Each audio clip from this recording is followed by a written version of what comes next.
Hey, what's up, everybody, and welcome to the Monday edition of the Post Up with David Grubb. I, of course, am David Grubb right here on Boot Crew Media.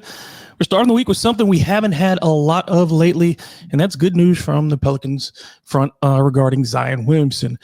There's been a lot of noise, there's been a lot of rumors and frustration around Zion, of course, and frustration around this team for as long as I can remember.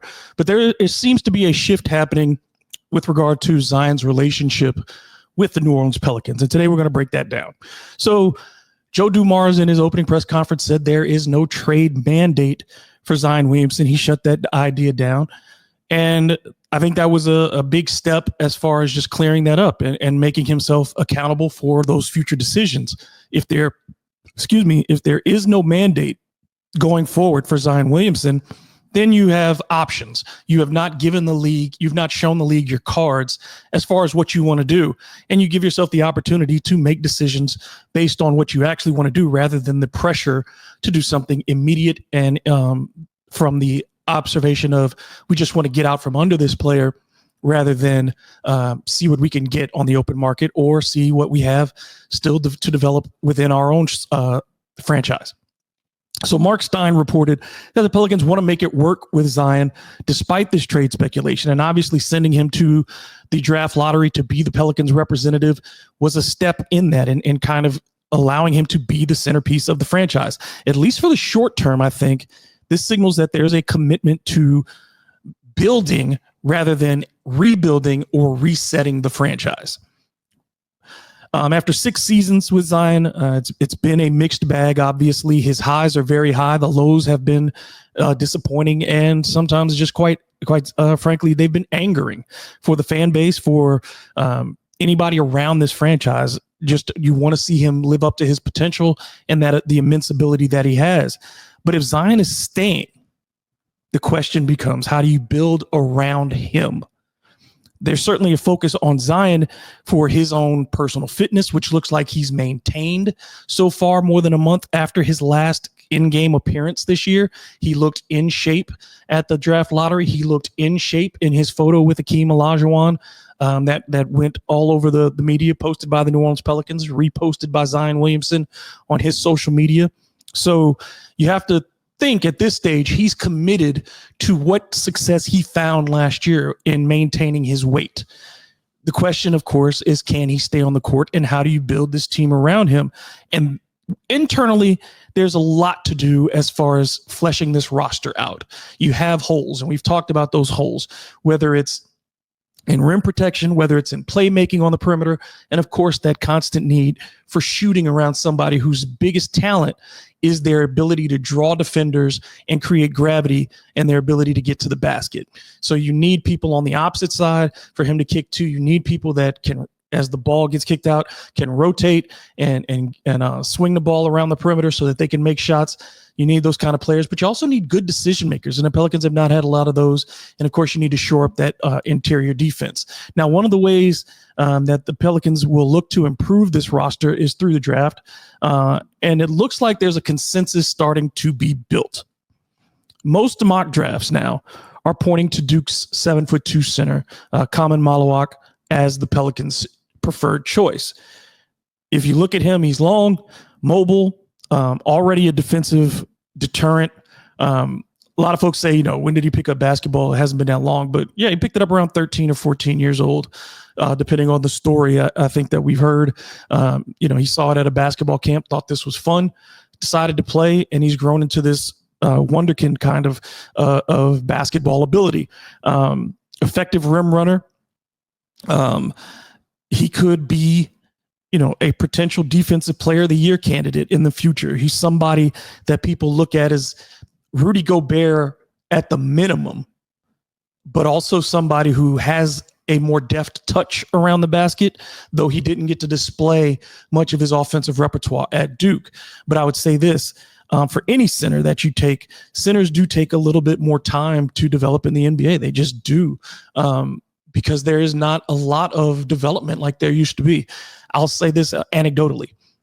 When I was coming up, in the 70s, 80s, things like that. And when you watch basketball, one of the big things in the summer was Pete Newell's big man camp, where a lot of the top centers and forwards in college and pro basketball would go out to his camp and learn the fundamentals of the position, learn how to defend, learn how to score in the post, all those types of things, learn defensive principles, and just get better. And I'm talking about centers who were in their NBA careers would continue to go back in order to refine their skills. That isn't really there because centers now are taught primarily face up in the United States. They're not really getting that back to the basket instruction to develop quickly. So teams are looking at a more steep climb when it comes to the offensive development of a lot of these centers as they enter the NBA. And I think Maluach would be one of those, but his curve as far as learning on the defensive end is far less sharp. He's going to pick up defense from day one, and he's a guy that could be a defensive starter from day one. Now, when you look at rim running, and people will minimize the impact of rim running, but look at the Pelicans. They have been below average in finishing when it comes to the pick and roll and getting their finisher to complete the play. You have not gotten a giant production, high levels of production. I'm sorry, I'm trying to pull up this chart real quick, but let me get that in just a second. But as you look at Maluach in particular, or look at the Pelicans, in particular, when the pick and roll is the roll man, and that's the bottom one here, over the last 4 seasons, you look at the Pelicans, since 21-22, Willie Green's first season, the Pelicans have gotten steadily worse each season in points per possession when it comes to finishing with the roll man and the pick and roll. You look at points per game. It started at 7.3. Last year, it was at 6.9, which was 18th in the NBA as far as points per game. But that points per possession, 24th in the NBA when it comes to finishing the pick and roll, the roll man going to the basket and trying to finish. So 9 of the top 10 teams in the NBA in this statistic in pick and roll man finishing, 9 of those top 10 made the playoffs this season. So that's how important executing the staple of all basketball offenses is. And the Pelicans need that kind of production at the position. He can also defensively, I think there are folks who think that he's limited. No, he is able to switch. He is able to defend some guys on the perimeter. And when you look at the Pelicans defense, we've talked about their lack of height and we've talked about their lack of ability to stop stop offensive players around the basket. Last season, just to remind you, opponents shot 66% within 6 feet of the basket. 66%. They're making 2 out of every 3 attempts within 6 feet of the basket. And that is just unacceptable. You've got to be holding teams to 50% or less in the NBA if you want to be effective in interior defense. And as much as Yves Missi made his improvements throughout the season, he's just not a great rim protector. He's a very good offensive rebounder. He's active, but at his size, he's going to be limited as a defender. He can put on some muscle, but that, let's say he's 220, he could get to maybe 230, 235. But when you look at Khaman Maluach, at that 7'2", he's also 250 pounds of muscle. When you look at him, you see a fit basketball player who could add more muscle and definition, certainly as he gets older and becomes grows more into his adult body. You're still in your adolescence, you're still developing. We'll see what his peak conditioning can be.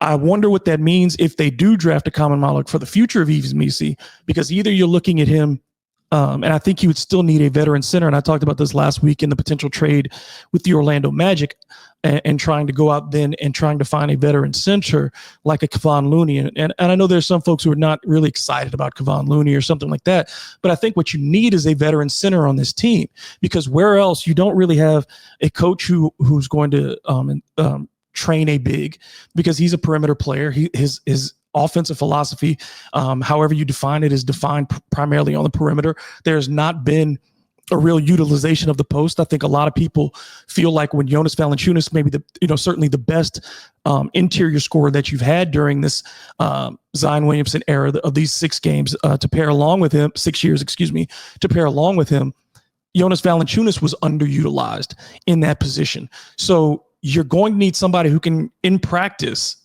be a real challenge for your starting center, who can teach them the subtleties of the NBA game, who can make them better each day rather than just on the court. You need someone who can challenge that player. And occasionally, if you're young centers, because if you take Maluach and you have Yves Missi, you got two guys who are inexperienced at the pro level and didn't play a ton of college games, you still may need a spot starter who can give you the kind of production that you need. And I would say that Kelly Olynyk, for all his abilities, is not a center, really. He's a stopgap and a fill-in, but more so suited to play that 4 than the 5. There are other players who have been frequently mentioned as far as the Pelicans go in those mock drafts. Khaman Maluach, the 6'7" forward from Duke. His biggest strength certainly are his shooting and his decision-making in the pick and roll. The Pelicans, again, let me pull up this stat and show you when you look at the pick and roll from the ball handler and how important it is to get some decision-making in that situation. The Pelicans last year, 28th in points per possession in the pick and roll, yet they were 5th in the number of possessions finished by the ball handler. So you had a lot of possessions, empty possessions by your pick and roll ball handler for the Pelicans. And they finished 14th in the league, which is about average in points per game. But you look at the previous 3 years, 23rd, 24th, 20th in points per game, and an average somewhere around 21 overall in their points per possession in the ball handler finishing on the pick and roll. Again, that's low production. 28th in points per possession with the ball handler, 24th in points per possession with the roll man.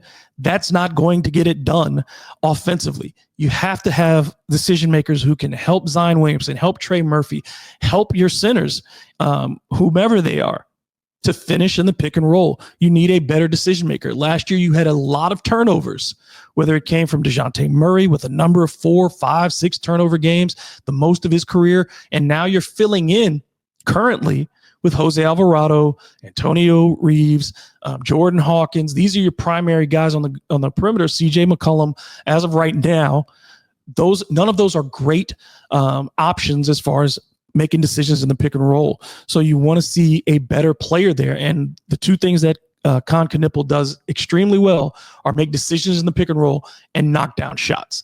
So you can understand why the Pelicans would be interested in a player like that. Another guy, Jeremiah Fears, the point guard out of Oklahoma, 6'3", 6'4", depending on where you look, more of a scoring guard.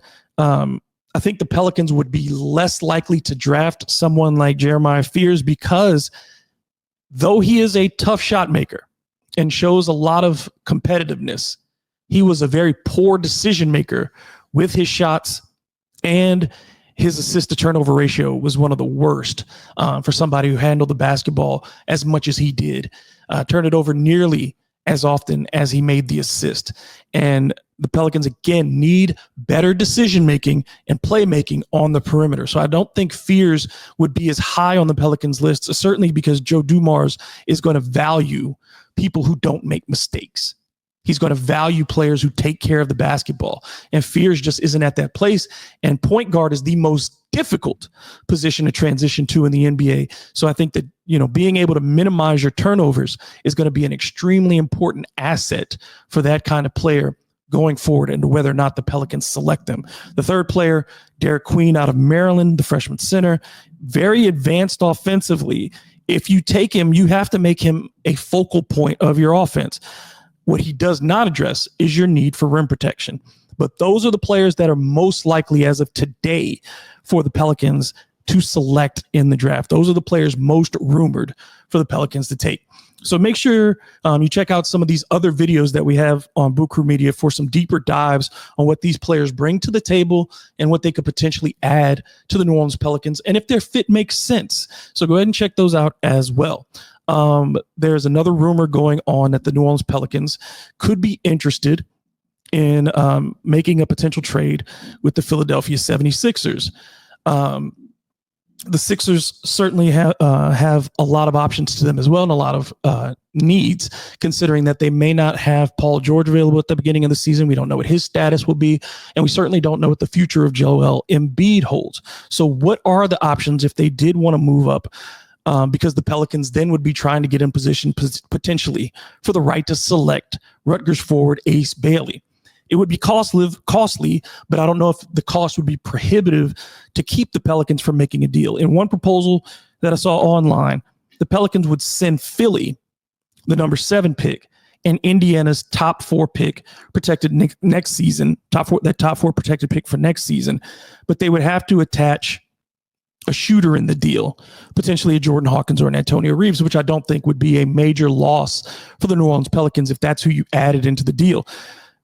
And simply, you look at the fact that the Pacers have made the Eastern Conference Finals now the last 2 seasons. That pick may not have great value anyway. It's unlikely to be in the top 4. Depends on what Joe Dumars values right now more, the upside of someone like Ace Bailey's offensive potential, or if he's prioritizing fixing the Pelicans' interior defense, or if he's looking for someone who can handle the basketball a bit more than Bailey would, who would need to get improve his ball handling and improve his decision making to be that type of player. The other concern for Ace Bailey is his diminished height, listed at 6'10" at Rutgers, more close to 6'7" based on what we saw at the combine. That makes him, those Kevin Durant comparisons, a lot less appropriate for Ace Bailey. And you look at now a guy who's much more of a 2-3 rather than potentially a 3-4 as he was seen before, a guy who could play the small forward and a small ball power forward position. At the 2-3 at 6'7", he's non-remarkable in that regard. As far as the physicality, he's not a guy who jumps out of the gym.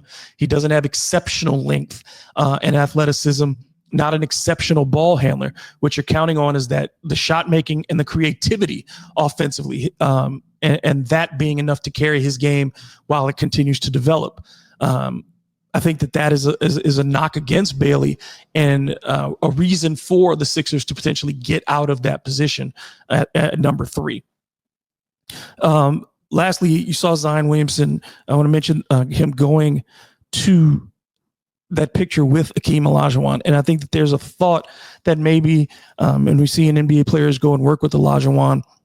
And, the joke has been that he's taken players' money while they haven't really improved. And what do they really get out of this? If Zion Williamson is working with Hakeem Olajuwon, if he's going down to Houston and improving his footwork, at the very least, more important to me than the actual outcome of what happens as far as what he learns from Olajuwon is his willingness to expand his game. And that has to happen. I'm not as concerned about the jump shot. It needs to be, he can take it more often, particularly that 15-footer that we saw at various points of last season where he was able to knock down the free throw line jump shot. And then certainly in the pick and roll, you want him to be able to pop and knock down baseline jumpers as well. I'm not as concerned about the 3-pointer. You want him to take them just to keep the defense honest, but he'll never be a volume 3-point shooter, at least not in the near future. So I think the most important things for Zion to work on are his footwork in the post, because he does seem uncomfortable with his back to the basket at times, and his lack of size needs, the way to mitigate that is by getting the defense to pump fake, through pump fakes or through your footwork, getting them off balance and being able to get closer to the basket that way. So he needs to be able to enhance that skill. We know he has quick feet. We know he has a great second jump. We know he has a great first jump. We know he has strength and athleticism. So if you can improve his footwork, whether it's by working with Olajuwon or working with someone else, I think that's a good thing. I think it's an enhancement to his game. And certainly as an undersized player whose athleticism will diminish as he gets older, he has to learn how to use leverage in order to score.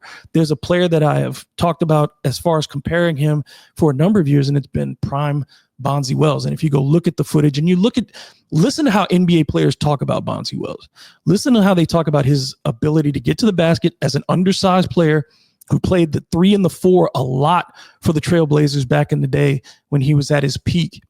A guy who could put the ball on the floor, a guy who could knock down shots from the outside and could score in the post. So I think you look at guys like an Anthony Mason, you look at Zach Randolph is another player that gets mentioned a lot of times for Zion Williamson, a player who was ground bound, didn't have super athleticism, but understood leverage and understood positioning in the post.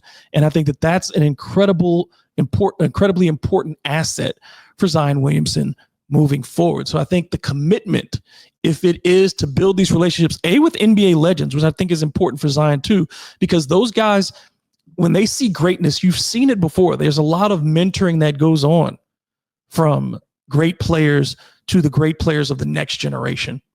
So if Zion is starting to become receptive to those things, I think that that's a good step and a good sign for him. The other part that I want to mention as far as Zion Williamson, before I move to one little last tidbit before we go, is that I understand how many Pelicans fans are ready to move on. I get it. Even if that's the case, even if you want the Pelicans to get rid of Zion and move forward, I don't think now is the time to do it. I don't think this offseason is the time to move on.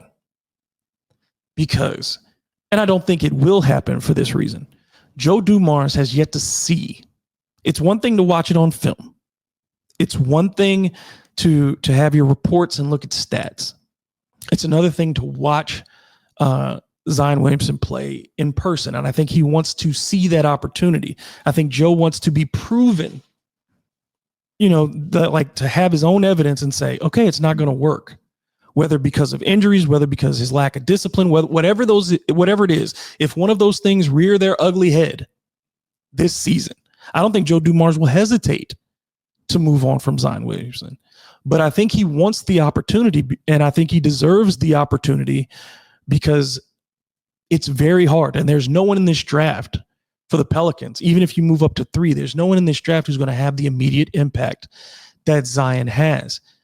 You have the opportunity. If you get to next season and you're at the All-Star break and the Pelicans are a disappointment again for whatever reason, because of the injuries, because they just don't mesh, because they're not playing well, because Zion's not playing well. If any of those reasons occur, I think then you'll start to see the major overhaul for the franchise. I think then you'll see a change in direction, and whether or not this team goes into a full rebuild or whether or not it goes into a reshaping of the franchise by going after a star player of some sort, because those are your paths. Either stay with Zion and it works out this year and you feel like going forward you can build on that, rebuild completely, send Zion out, which means that you're sending out Trey Murphy, which means that you're getting rid of Herb Jones. If you're going to get rid of all those guys, your lead guys, and that's another option too. And I'm not ruling it out if the evidence comes to play that way.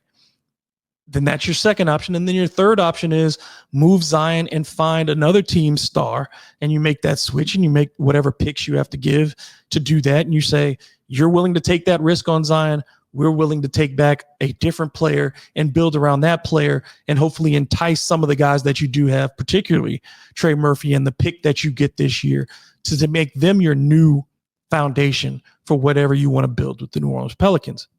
But I don't think business-wise or basketball-wise that today in this offseason, it makes the most sense to go ahead and move on from Zion Williamson. Last bit of news, just as kind of a throwaway. Bruce Brown, who I think is a free agent, will not be returning to the New Orleans Pelicans, who made $21 million last year. He's been linked to the Los Angeles Lakers and potentially going back to the Denver Nuggets, where he won a championship with them. The fact is that Bruce Brown is coming off one of his worst seasons as a pro. The second lowest points per game of his career, the second lowest field goal percentage of his career, the lowest rebounding total, the third lowest second lowest rebounding total, third lowest assist total, second lowest steals, the lowest block total of his career. He's an older, undersized player who's supposed to be able to play multiple positions and defend multiple positions. But I don't see a lot of value for the Pelicans in either A, bringing him back, but I also don't see a lot of value for him in doing a potential sign and trade, because I don't know what teams outside of potentially the Nuggets who would want him back. But even then, do they want to pay him an exorbitant salary that's anywhere close to what he was getting paid last year? I just don't see where the Pelicans and another team are going to make that kind of deal. I think the best thing in this case is to let him walk and not look back, and take the savings that you get from letting him go, along with any other players that you can let go before the free agency period begins. Just go ahead and let him go and move on and see what you can do.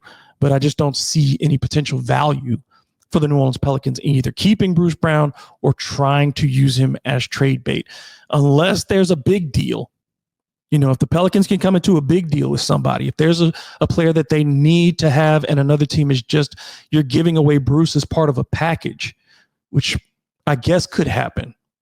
I still think that's highly unlikely, but I guess you could think about a future where Bruce Brown is part of a bigger deal for the New Orleans Pelicans, and they feel the need at that point to keep him on salary, re-sign him, and put him in a sign and trade.